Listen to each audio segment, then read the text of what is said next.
জীবনটা এটা হচ্ছে লালসাময় একটা জীবন, লোভ, মরিচিকা, মায়াজাল। এই মায়াজালে আমরা আটকে আছি, ফলে মৃত্যুর কথা আমরা ভুলে গিয়েছি। পাগলের মতো ছুটছি, আরো টাকা লাগবে, আরো খ্যাতি লাগবে, আরো যশ লাগবে, আরো দাপট লাগবে। আমার এত টাকা দিয়ে কি হবে, এত সম্পদ দিয়ে কি হবে, এত ব্যস্ততা দিয়ে কি হবে তোমার?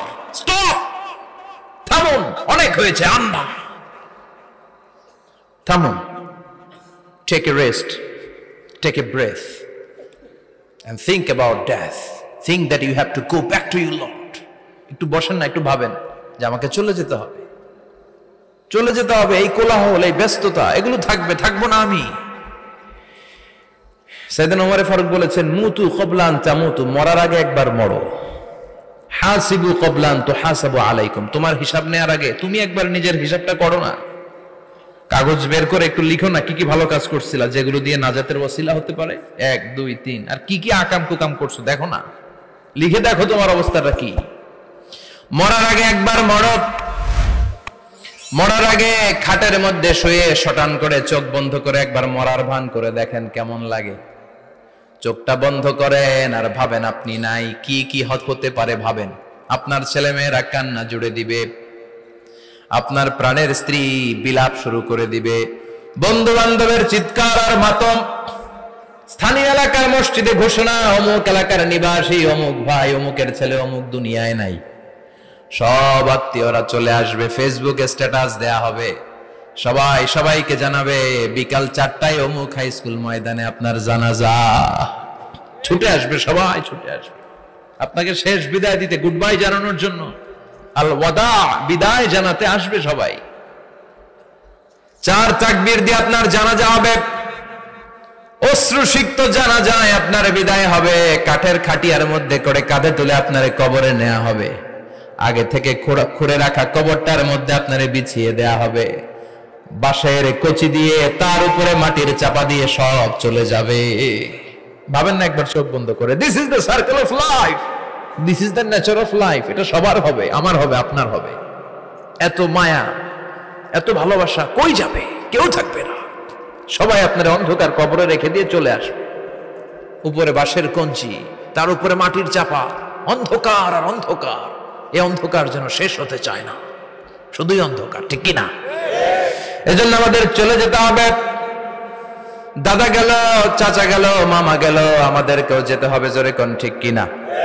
একদিন মাটির ভেতরে হবে ঘরে মন আমার, কেন বন্ধ দালান ঘর, প্রাণ পাখি উড়ে যাবে পিঞ্জর ছেড়ে,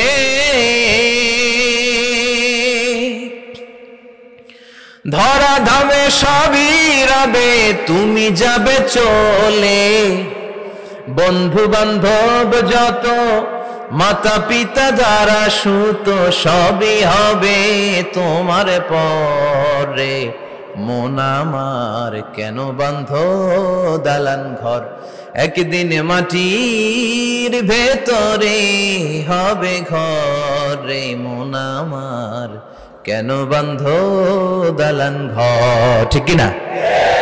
সব করে থাকবে, চলে যেতে হবে আমাদেরকে। এজন্য আখিরাতের কথা যেন আমাদের স্মরণ হয়। বিশ্বনবী বলতেন, নাহাইতুকুম আন জিয়ারাতিল কুবুর, আমি তোমাদেরকে কবর জিয়ারত করতে আগে নিষেধ করতাম, কিন্তু এখন নিষেধাজ্ঞা প্রত্যাহার করে নিলাম। এখন সব সময় তোমরা কবরের সামনে যাবা আর জিয়ারত করবা। কবরস্থানে জানতো বড়ুয়া কৃষ্ণপুরের এই গ্রামের কবরস্থান আছে কোন দিকে? পূর্ব দিকে আছে, গোখরার জলের ওদিকে। যান আপনারা, একটু যাবেন, একটু গেলে আখিরাতের কথাটা স্মরণ হবে। ওখানে ছোট শিশুরা শুয়ে আছে, কিশোর যুবকরা আছে, আপনার মতো তাগড়া যুবক মুরব্বীরা আছে। এরা এই এলাকায় থাকতো, এরা আকাশ থেকে নেমে আসে না, এই এলাকার সন্তান, আজ নাই। একটা সার্টেন পিরিয়ড শেষে আপনিও থাকবেন না। This is the nature of life, this is the circle of life. ছোট্ট শিশু হয়ে এসেছিলেন, শৈশব, কৈশোর, যৌবন, প্রৌঢ়ত্ব। আগে ছিলেন সিঙ্গেল, বিয়ে করে হয়ে গেলেন ডবল। এরপরে আল্লাহ আপনাকে একটা মেয়ে দিল, এরপরে মেয়েকে বিয়ে দিয়ে শ্বশুর হলেন, এরপরে ওই মেয়ের ঘরে সন্তান হতে নানা হলেন। আর কতদিন? অনেক দিন হলো তো, অনেক লম্বা সময় পেয়েছেন আপনি। Think about death. এবার যাওয়ার কথা ভাবেন। আখিরাতের সামানের কথা ভাবেন, ফিরে যেতে হবে। কি শক্তিশালী যুবক, বার্ধক্য চলে আসলে লাঠি ছাড়া চলতে পারে না। কুচকুচে কালো দাড়ি সাদা হয়ে যায়, দাড়ির শুভ্রতা, বয়সের ভার, রং ধরা যৌবন জং ধরে শেষ, ঠিক কিনা? This is the circle of life. যুবক ভাইরা, এটাই জীবন, চলে যেতে হবে, কেউ থাকতে পারবে না, ঠিক কিনা? এটা রিমাইন্ডার আল্লাহ এই সূরার ভেতরে দিয়েছেন যে তোমাদেরকে ফিরে যেতে হবে, এই লোভ লালসা ছেড়ে দাও। রব্বুল আলামিন বলেন, আলহাকুমুত তাকাসুর হাত্তা যুরতুমুল মাকাবির। ও গোলাম, দুনিয়ার সম্পদ, লোভ লালসা তোদেরকে পাগল বানিয়ে দিয়েছে। এই লোভ পাগলামি কোনোদিন তোদের থামবে না যতদিন না তোরা কবরে ঢুকবি, ঠিক কিনা? কার কথা? আল্লাহ বললেন, দুনিয়ার সম্পদ আর লোভ আর মোহে তোমরা গাফেল হয়ে গিয়েছো। আখিরাতের কথা বেমালুম তোমরা ভুলে গিয়েছো, কিন্তু আখিরাতে তোমাদের যেতেই হবে, কবরের বাড়িতে তোমাদের ঢুকতেই হবে, ঠিক কিনা? যেতেই হবে, আমরা ভুলে যাই। আলহাকুমুত তাকাসুর, অতিরিক্ত পাওয়ার লোভ, বেশি বেশি খাওয়ার লোভ, বেশি বেশি জমানোর লোভ মানুষকে গাফেল বানিয়ে দিয়েছে। এটা মানুষের স্বভাব, আরো চাই আরো চাই, এই স্বভাবটা আছে না নাই? দেখবেন ছোট বাচ্চারা মসজিদের দোয়া অনুষ্ঠান শেষে জিলাপি দেয় না? বড়ে কৃষ্ণপুর কি দেয়? আগে বাতাসা দিত না, এখন কি দেয়?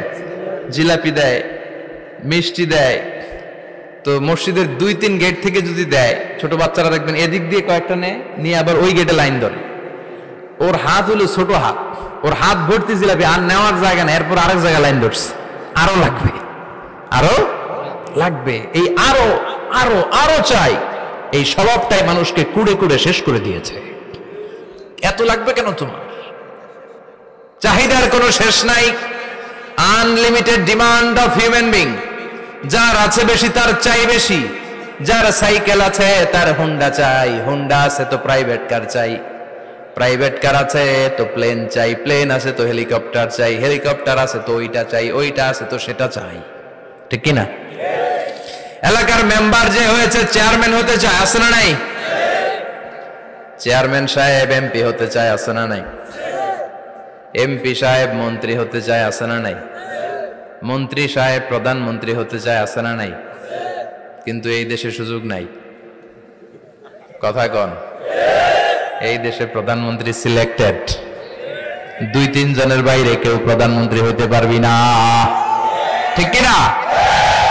আমার এই জীবনে তো আমি 2-3 জনই দেখলাম। বেগম খালেদা জিয়া, মাননীয় প্রধানমন্ত্রী শেখ হাসিনার ছোট্টবেলা দেখেছি এরশাদকে, আমরা তখন ছোট। তো মানুষের চাহিদার কোনো শেষ নাই, যার আছে বেশি তার চাই বেশি। এজন্য বিষ্ণু বলেছেন, উনজুরু ইলা মান হুয়া আসফালা মিন, তোমার চেয়ে যে খারাপ আছে ওর দিকে তাকাও। ওয়ালা তানজুর মান হুয়া আ'লা মিন, তোমার চেয়ে যে ভালো আছে ওর দিকে তাকায়ও না, তোমার চেয়ে যে খারাপ অবস্থানে আছে ওর দিকে তাকাও। অনেকে নিজের অবস্থান নিয়ে সুখী না, এরকম আছে না নাই? আল্লাহ আমার এটা দিল না রে, ওইটা দিল না রে, পাইলাম না রে, কিচ্ছু হয় না, কি করব জীবন, হতাশ। আসলে আছে কিন্তু অনেক, কিন্তু শুকরিয়া নাই, ডাকাত, ঠিক কিনা? নিজের অবস্থান নিয়ে সুখী না, কিন্তু অনেক লোক আছে তারা আপনার অবস্থানে পৌঁছতে চায়। তাদের দিকে তাকিয়ে দেখেন, আপনি যে অবস্থানে আছেন এই অবস্থানে পৌঁছাটা অনেকের কাছে স্বপ্ন। তারা প্রতিনিয়ত সংগ্রাম আর স্ট্রাগল করে যাচ্ছে আপনার অবস্থানে পৌঁছতে, আর আপনি এটা নিয়ে সন্তুষ্ট না। শেখ সাদির নাম শুনেছেন? বালাগাল উলা কাশাফাদ দুজা, এই কবিতাটার রচয়িতা, ইরানের বিখ্যাত এক কবি। উনি একবার আর্থিক সমস্যার মধ্যে দিয়ে সময় কাটাচ্ছেন, টাকা নাই, পয়সা নাই, পায়ে দেওয়ার মতো জুতা নাই। উনি খুব দুঃখ পেলেন, হায় রে, আমি ইরানের এত বড় কবি, আমার পায়ে দেওয়ার মতো জুতা নাই। দুঃখ ভরা মন নিয়ে রাস্তায় হাঁটতে বেরোলেন। হাঁটতে হাঁটতে হঠাৎ দেখলেন একটা লোক শুয়ে শুয়ে কাঁদছে, ওই লোকটার 2টা পাই নাই, পাই নাই। উনি সেজদায় পড়ে গেলেন, আল্লাহর কাছে ক্ষমা চাইলেন, আল্লাহ অনেক দিয়েছো, শুকর আলহামদুলিল্লাহ। এজন্য যেই পরিস্থিতিতেই থাকি না কেন আমরা কি পড়বো? জোরে বলেন, কি পড়বো? এজন্য কানাতু মিনাল ইসলাম, অল্পে তুষ্ট থাকার নাম হলো ইসলাম। সম্পদ লাগবে কিন্তু সম্পদের পাহাড় লাগবে না, ঠিক কিনা? অল্প খান, অল্প পড়েন, অল্প জামান, অল্পের ভেতরে বরকত ঢুকাইয়া দিছে কে? দেখবেন যাদের সম্পদ অল্প তারা সুখী বেশি। জরিপে এটা দেখা গিয়েছে, অনেক সার্ভেতে এটা এসেছে, যারা সম্পদশালী এরা দুঃখী বেশি। এদের দুঃখ বেশি, টেনশন বেশি, খুব স্বাভাবিক। টাকা যার বেশি, রোগ তার বেশি। টাকা যার বেশি, টেনশন তার বেশি। টাকা যার বেশি, ঘরে শান্তি তার কম। আছে না নাই? ঘরের ভিতরে অশান্তি, ছেলে কথা শোনে না, ছেলে টানে গাঞ্জা, মেয়ে করে পরকিয়া। আছে না নাই? স্ত্রী কথা শুনে না, ভালোবাসা নাই, ঘরটা জাহান্নামের টুকরা। রোগ বালাই, এক একটা হসপিটাল বিল পরিশোধ করতে মাসে 5 লাখ 10 লাখ। আছে না নাই? কিছু খেতে পারে না, ডাক্তার একেবারে ডায়েট মেনু বেঁধে দিয়েছে। Diet, very diet menu.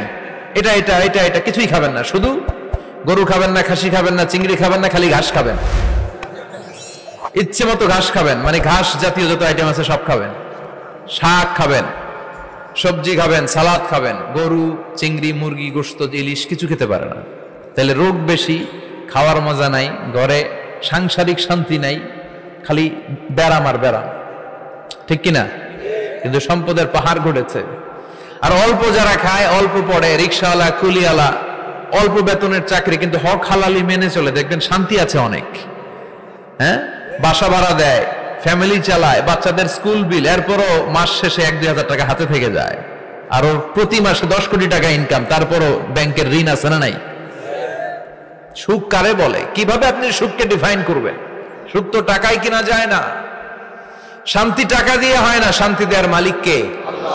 শান্তি আছে অল্প খেয়ে শুকর করার মধ্যে, শান্তি আছে আলহামদুলিল্লাহর মধ্যে। চিল্লায় বলেন ঠিক কিনা? এজন্য অল্প খাবো, অল্প পড়বো, অল্প জামাবো, অল্পের ভেতরে বরকত দিয়েছে কে? দেখেন, ধনী ভাইরা খেতে পারে না, কিন্তু রিক্সাওয়ালার কি সমস্যা হয়? রিক্সাওয়ালারা সব খেতে পারে। কুলিওয়ালা, দিন মজুর, এরা একেবারে স্লিম, সুঠাম দেহি, মেদহীন পেট, পেটে কোনো মেদ নাই, ভুড়ি নাই। আর কোটিপতিদের মেদ আছে না নাই? এত বড় বড় পেট। ঠিক কিনা?